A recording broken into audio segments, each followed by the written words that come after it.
Quando a gente fala em cultura, quem são as pessoas com deficiência que vêm à sua cabeça? Bora aumentar esse repertório com a gente? Esse é o Papo Def.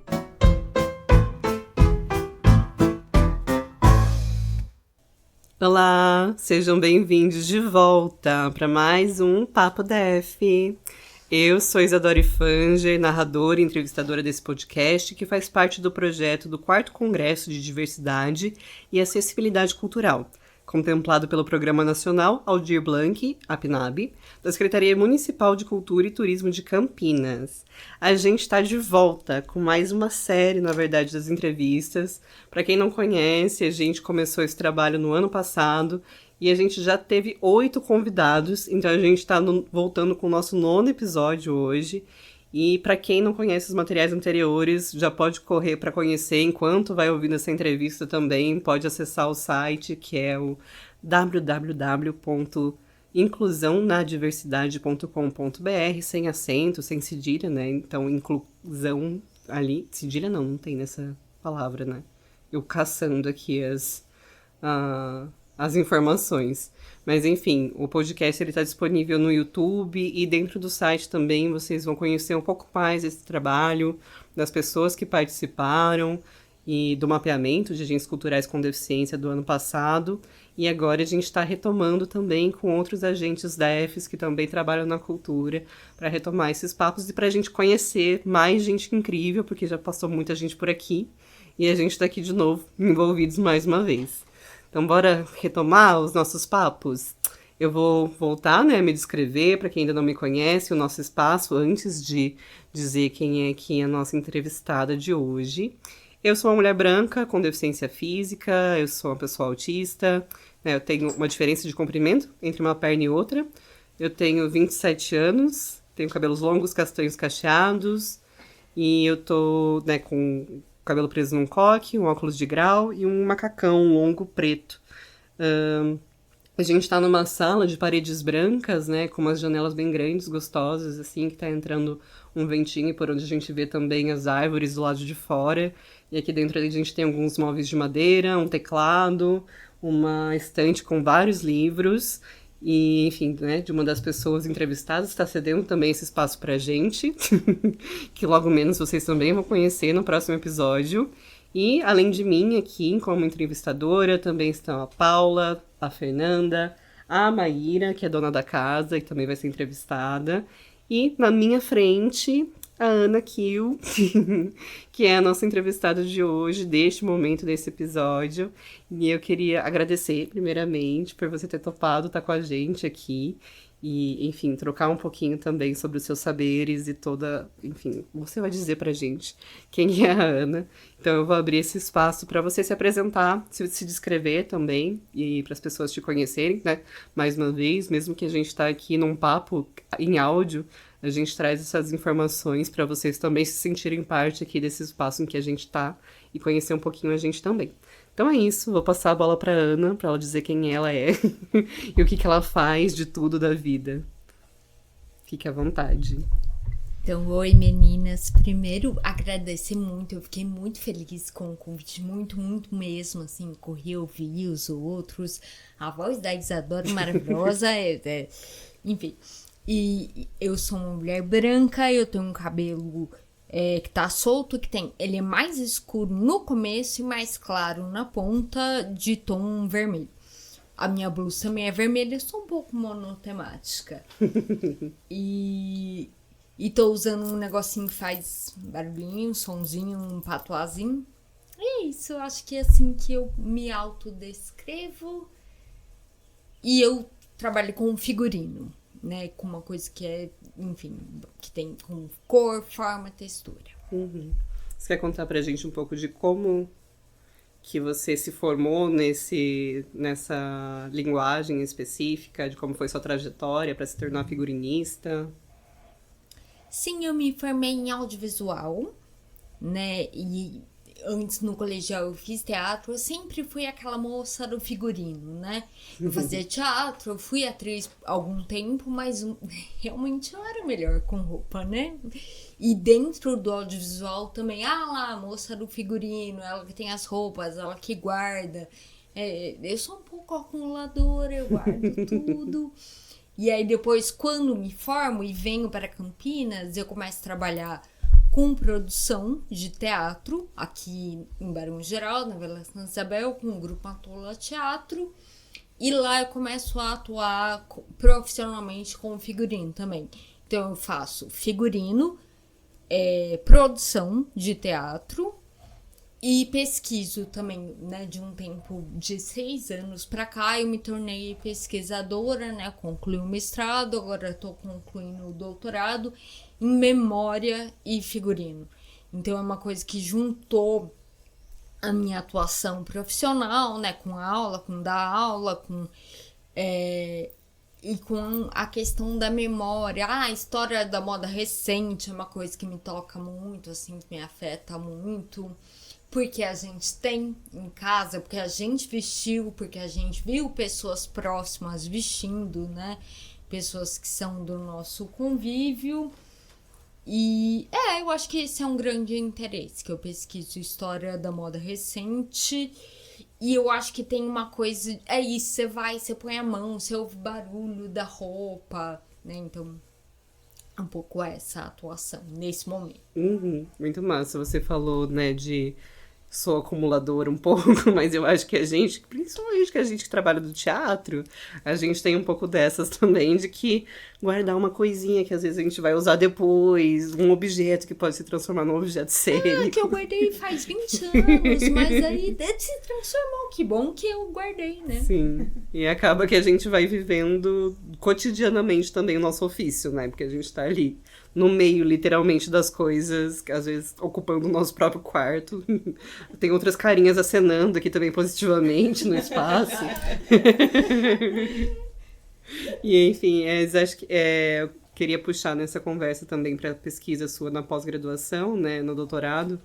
Eu conheço mais um pouco do movimento agora no doutorado, né? Não conheço sua pesquisa do mestrado, não sei se elas têm uma ligação, mas queria que você trouxesse também um pouco dessa perspectiva de você enquanto pesquisadora, né? Porque eu acho que a gente se divide bastante, a gente está aqui num espaço que é Campinas, bem próximo da Unicamp, a gente tem, né, essa visibilidade um pouco da academia, mas tem a parte do trabalho prático e também tem a parte da pesquisa, né?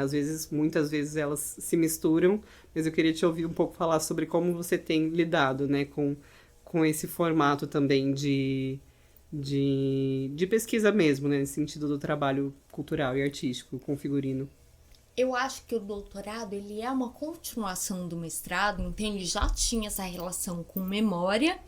Hoje ele é bem pronunciado, essa coisa da memória, então eu estudo alguns espetáculos que são aqui de Campinas, inclusive, que falam disso, e depois um contexto audiovisual onde eu fui figurinista, que foi o Dona Elza, que foi um telefilme gravado ali, né, na Estação dos Toninhos, na Estação Cultura, na Sala dos Toninhos, tinha um pedaço gravado lá, e na Vila Industrial.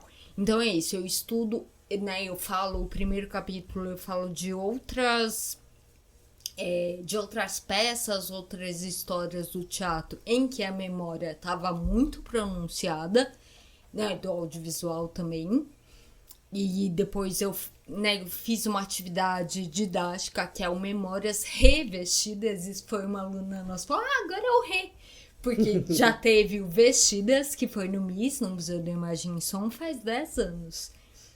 E então, né, depois eu faço essa atividade com alunos de cênicas e de texto e moda. O terceiro capítulo é sobre alguns espetáculos do Grupo Lume Teatro aqui de Campinas. E o quarto capítulo, que também é uma observação participante, que é esse trabalho com do Dona Elza, onde eu fui figurinista. Então, sempre a memória tá ali, a espreita, aparecendo. Então, a relação com as pessoas mais velhas, idosas, sempre tá muito ali, né? E aí, outro dia eu tive essa epifania que, isso tem a ver com a minha condição, que eu acho que depois a gente fala disso também, né? E aí eu falei, mas já tava lá, há muito tempo atrás, né? Antes de ressonância magnética, já tava. Falei, só deu a mão, falei, é isso mesmo. Não, você ia puxar mesmo pra gente conversar, né, nesse lugar que aqui a gente tá, no Papo Def, com, com o objetivo também de trocar sobre as nossas experiências culturais, mas também isso atravessa o nosso corpo enquanto pessoas com deficiência, né? E entender como que isso te atravessou, você acabou de dizer, né, que isso te atravessa no lugar da pesquisa, e que também, né, o corpo, memória e corpo, tá tudo conectado nesse mesmo sentido.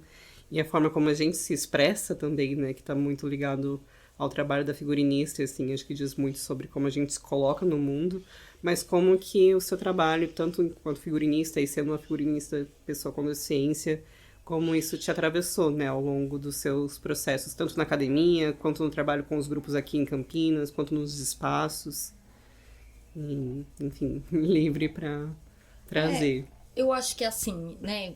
O meu diagnóstico, eu tenho esclerose múltipla, e aí, se a gente conhece um ou outro, os sintomas podem ser muito diferentes, né? Então, vocês me conhecerem, eu tenho uma coisa, mas vocês podem conhecer outro esclerosado que vai ter 1 milhão de outras coisas, né? E eu acho que o que me tocou profundamente, que tinha a ver com a pesquisa, é o tempo. Pra mim, eu anotei isso. Meu maior sintoma é o tempo. Porque eu tinha um tempo pra fazer X coisas que hoje eu levo outro tempo, né? Então, é até uma coisa que eu falo, sei lá, pro meu orientador, pra quem eu convivo do núcleo do traje, ou quando eu começo um trabalho de figurino, né? Esse mesmo que eu falo no doutorado, que é audiovisual, quem já trabalhou em audiovisual, você sabe, você dá umas corridas. Eu falei, meu Deus, eu não vou dar conta, né? Porque a minha mobilidade, às vezes, tem que sentar, tem que tomar água, tem que... Né? E no audiovisual a gente fica 12 horas, às vezes, no set de filmagem, né? A gente do bastidores. Então eu diria isso, que o tempo, ele tá lá na minha tese de doutorado o tempo todo. Eu tô lá escrevendo, sei lá, o tempo. Eu falei, outros tempos, roupas de outros tempos. Gente, não dá pra fugir, um negócio bem ali. Você fala, não quero falar disso. Vai falar disso, sim. Então, eu acho que foi bem nesse lugar, assim. Sim. E como que é para a sua relação, enfim, não sei se no seu curso, na pós, no coletivo que você hoje também, né, se encontra, se tem outras pessoas com deficiência também, e como que é essa troca nesse espaço, nessa relação, né? Tipo, você falou que você tem tempos diferentes para, né, isso que é muito comum para os nossos corpos, né, de tempos diferentes de realização para as coisas, que é diferente do que, né, a bipedia, do que os corpos normativos estão acostumados. Então, como que tem sido essa recepção também dessas outras pessoas que trabalham com você em relação ao seu tempo? Então eu lembro até que teve um ano que a gente analisou uns figurinos de uma outra companhia cinematográfica, e aí tinha uma menina junto comigo da graduação no computador, e ela é rapidão, pá. E aí eu assim, né, é uma piada que eu faço recente, né, assim, recorrente, que é tipo, não, calma aí, minha filha, eu tenho 94 anos. E um dia eu fiz essa piada com uma senhora idosa, falou, nossa, não parece, conservada. Daí virou a piada. Mas daí o meu professor veio, explicou pra ela, falou, não é que ela parece um pouco má vontade, assim, não, não sei o que... Então, e antigamente eu tinha outro tempo, é isso, eu pegava, eu também estaria no lugar dessa moça da graduação. Eu já estive em outros momentos, então é muito esse, putz, olha aí, fazendo um negócio que eu devo ter feito em algum momento. E na minha pós-graduação lá na USP eu não vejo muito, assim, não vejo. Inclusive, né, vai sair lá a edição... Cultura Def, acessibilidade da revista Aspas, tem um texto da Isadora. Nossa, tá maravilhoso. Jesus. Vai ter um texto da Lapone, da Estela Lapone. Nossa, é maravilhoso. Eu li, do Eduardo, do Eduardo. Não, assim, né? Eu que li tudo que vai ao ar até o final desse ano de 2025. Então, vão lá, né, revista Aspas, joga no Google, né, enfim, vai estar lá até o fim do ano. E vai sair no meu Instagram, fica até o fim, depois a gente fala o arroba. Sim. Isso acho que é interessante do que você trouxe, né? Disso de... Em algum momento eu também pensei como essa graduanda e vi, né, dessa forma, como que esse pensamento, né? Tipo, como que o tempo do seu corpo te transforma também seu pensamento e a sua visão para com o coletivo, né? Para as pessoas que trabalham com você. Como que você chegou a ter algum momento que você percebeu que você, tipo, teve essa chave de, tipo, putz, em algum momento eu pensava desse jeito e a partir da minha experiência de corpo eu tenho visualizado as coisas de uma forma diferente. Eu comecei a virar essa chave há 10 anos atrás, quando eu fiz o projeto no MIS, que a gente lidava que várias alunas eram idosas, né? Então tinha esse outro tempo. Então ali era muito forte já, né? E aí depois isso vem pro meu corpo e eu falo, olha, aquilo que eu tava fazendo naquele momento tava certo. Anterior não tava, né? Enfim, certo e errado também é ruim. Mas eu acho que vem essa percepção lá em 2016, no Memórias Vestidas. Começa ali. Antes do diagnóstico e dos sintomas, né? Aliás, uma frase que a Estela Lapone do texto que ela usa, ela fala, como que ela fala? Não sei o que, capenga. Eu falei, gente, ela me definiu, por isso que eu falei. Eu falei, nossa, não... E tem isso da... E foi legal que você usou muito a palavra visão. Como que você vê? Como que você enxerga, né? Porque eu não sou uma coisa que a pessoa enxerga já... tem isso. E parece que a pessoa quer enxergar, né? Parece que... Foi engraçado que teve uma visita que eu fiz no museu e naquele dia eu tava de bengala. E aí a pessoa, não, ela pode entrar de graça. Eu e quem tava comigo, né? A minha parceira Aline, que é disso, de museu também. E eu falei, gente, então, quer dizer, né? Enfim, as pessoas querem ver. E eu fiz uma viagem esse ano e no outro país que eu fui, as pessoas, ok, é isso, olhava o passaporte, tá bom. Aqui no Brasil as pessoas, não, tá muito boa essa moça, esse cabelo aí, vermelho, cor-de-rosa. Ela tá tão bonita, né? Como assim? Ela tem uma deficiência. O básico, fazer o quê, né, gente? A gente não tem nada a ver com as pessoas feias, né, gente? Mas achei engraçado que eu tava ouvindo um podcast outro dia sobre... Né, eu tenho uma amiga que já é uma senhora que ela dá aula de costura e modelagem para pessoas não videntes, né, aqui do Instituto dos Cegos Trabalhadores Campineiros de Campinas. Instituto Campineiro dos Cegos Trabalhadores. Sim. Várias vezes. Sim, é difícil. E aí o cara, né, tava essa pessoa que eu gosto muito, a Rosângela Rubi, que eu conheço, a outra pessoa eu não conheço pessoalmente, que é um aluno dela, um não vidente. Ele falando que na fila do hospital, do supermercado, o cara, uma moça chegou, eu acho que essa fila não é pra você.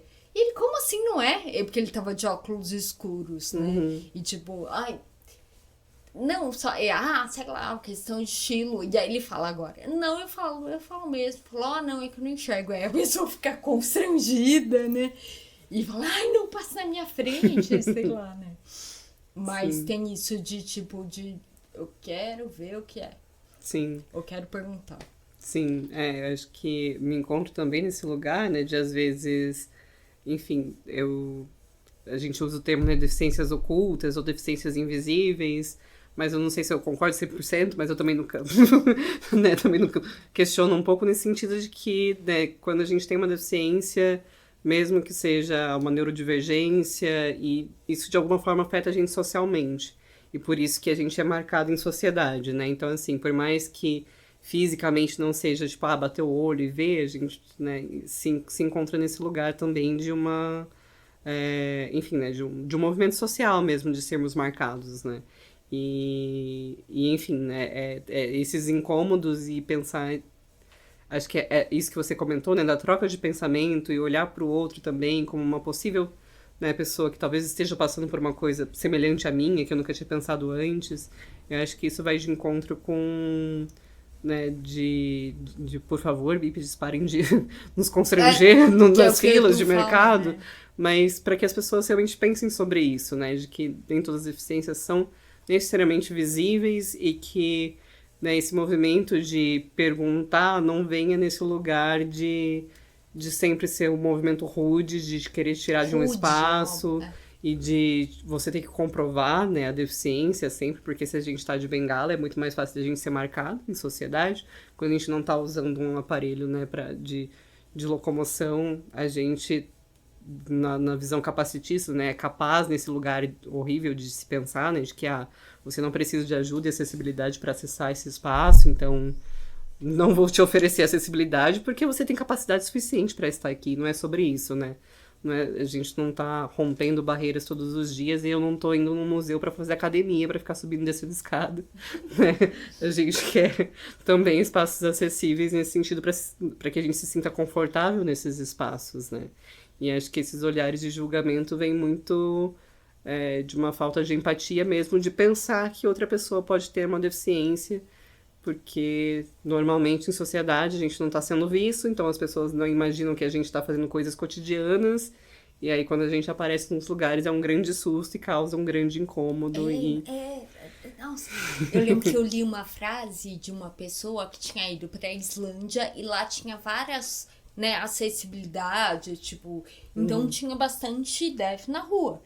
E aí um brasileiro falou assim, nossa, aqui tem bastante. Ela falou, no seu país também tem. É que eles devem estar trancados em casa. Nossa, que...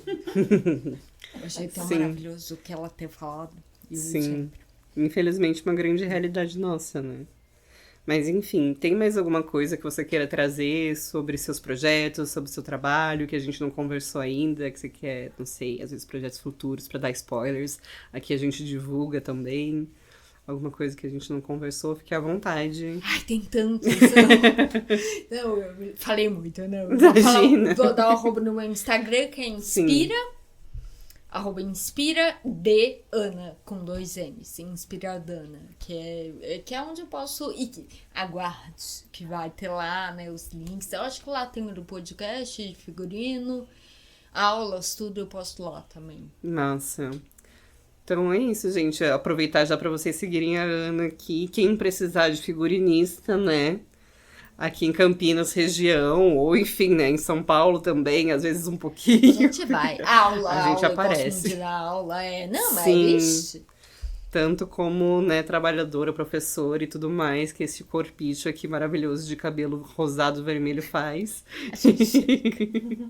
Então fica, né, nessa dica, tanto lá, né, no espaço que a gente tem do site, vocês podem encontrar outras pessoas DEFs que também trabalham na cultura, né, a ideia é que a gente possa divulgar o trabalho dessas pessoas, para que a gente crie essa rede de pessoas incríveis que têm trabalhos e projetos maravilhosos, para que a gente também se contrate, né, entre a gente, entre pessoas que estão buscando pela gente também para compor projetos e tudo mais. E aí, queria muito agradecer mesmo essa participação. Eu sei que é uma pílulazinha, assim, curtinha, para dar essa vontade das pessoas de conhecerem a gente. Então, tem os Instagrams, tem as outras ferramentas que vocês podem acompanhar, né, os trabalhos que a Ana comentou aqui também, da revista Aspas, que vai trazer, né, uma leva aí de pensamento DEF, de trabalho DEF, né, contribuição acadêmica, que vai ser super interessante para enfim, expandir também, né, aí as referências.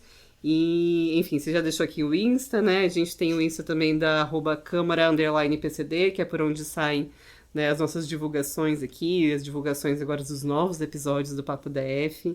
Então fica aí o convite para quem não conhece, mais uma vez vai lá ouvir, porque além da Ana, que agora vocês conheceram, tem muita gente legal que já passou por aqui e outras mais que vão chegar. Então é isso, pessoal. Muito obrigada e até breve. Tchau, tchau. Tchau.